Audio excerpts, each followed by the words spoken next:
Hello guys, welcome back again to our channel Gala Goals PH, and today we are going to explore the town of Numancia. Tara na, biyahe nagsimula na, mga pangarap ating abutin pa. With Jel and G, exploring places new. Gala Goals PH, it's me and you. Sa bawat kanto, may kwentong nag-aabang. Ating adventure, walang katapusan. Gala Goals PH, let's reach for the sky. Gala Goals PH, watch us fly.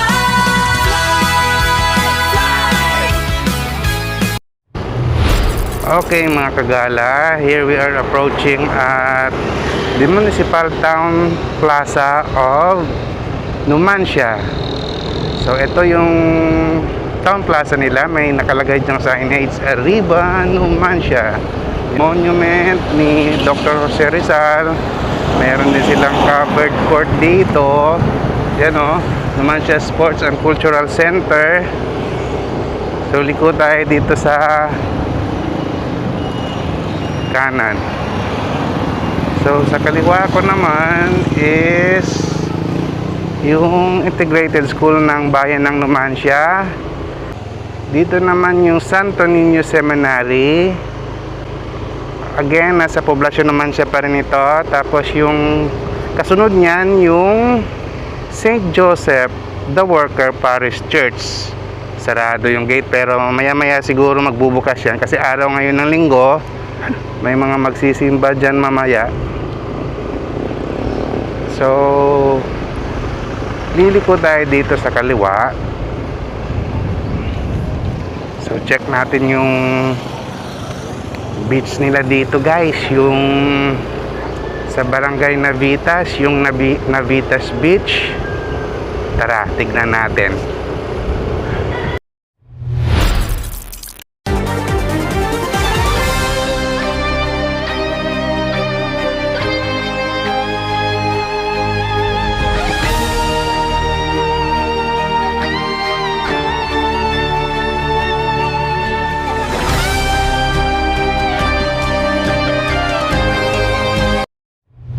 Papakita ko lang sa inyo ngayon yung mga century old na acacia dito. Nakikita nyo ba guys? Yung mga matataas na punong yan.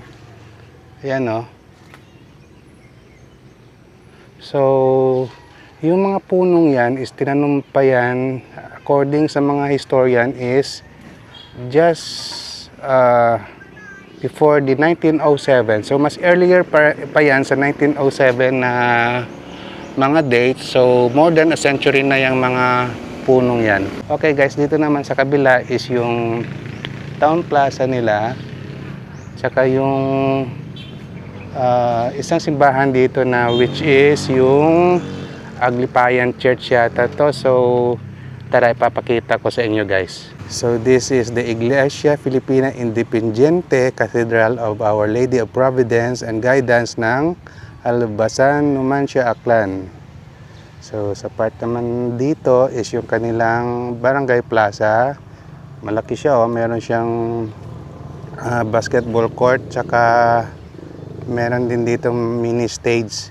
Okay guys, here we are approaching the Barangay Navitas. So merong ano rito, maliit na bridge. Sabi hanggang 15 tons lang yung capacity, so hindi pwede magsabay-sabay yung malalaki. So ito parang ano high tide ngayon, medyo mataas yung tubig. Ayan, welcome Purokwan of Barangay Navitas. Okay guys, nandito kami ngayon sa may Captain Juan T. Reyes Multipurpose Pavement ng Navitas. So obviously merong I love Navitas. So tara, check natin yung beach nila doon. Tara. So ito yung daanan niya. Yung beach nandun o. So malakas yung hangin dito.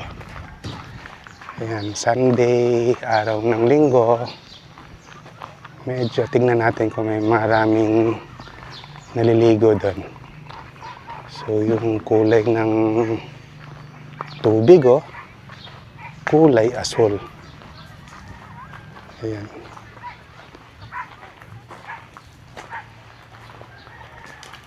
At yung ulap, asul.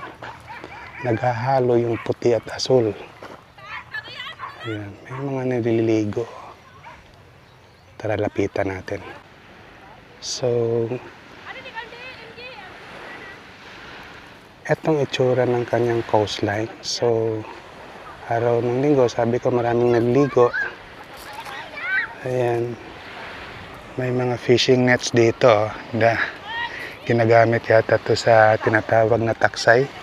Not sure kung ano yung tawag niyan sa Tagalog. Yung ilalatag siya sa beach tapos maraming naghihila ng mga tao para nagtutulungan sila niyan para hilahin yung mga isda. So, eto guys, yung Navitas Beach. Ganda ng tubig, asul na asul, oh. Parang gusto naming maligo. Ewan ko sa kanya. O high tide. Asul na asul. Parang ligong-ligo nga ako eh. Pero yung hindi ko na-anticipate, nakashoes ako. So, hindi kami pagpaligot, saka wala kaming baon na damit. Ganda pa naman ng tubig. Well, itong Barangay Navitas, madalas kami dito dati noong 80s, 90s. Parang isa ito sa mga weekend destination namin dati. Napaka-refreshing dito. Hindi siya masyadong crowded gaya ng mga ibang beaches sa part ng Aklan. Lapit ko kayo dito sa sand ng Navitas. Yan. Oh. Yung buhangin is fine naman. Medyo mabato. Pero pino siya. Yung tubig nyo guys, tignan nyo. Ang linaw niya, no? Kita hanggang, di lang ako makalapit eh. Wala kasi sa tayong tsinelas eh. So anyway guys, eto. Lakad ko na lang muna kayo dito para may idea kayo kung anong madadatnan nyo. So eto yung coastline niya. Very relaxing yung ambience. Wala masyadong taong kukunti. May mga batang naliligo doon pero hindi naman kasing dami sa ibang beaches. Lalo na ngayon araw ng linggo. Oh. So, paliparan natin ng drone guys. Tignan natin kung anong itsura niya sa taas.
Okay guys, at dyan na lang muna magtatapos yung vlog namin for today.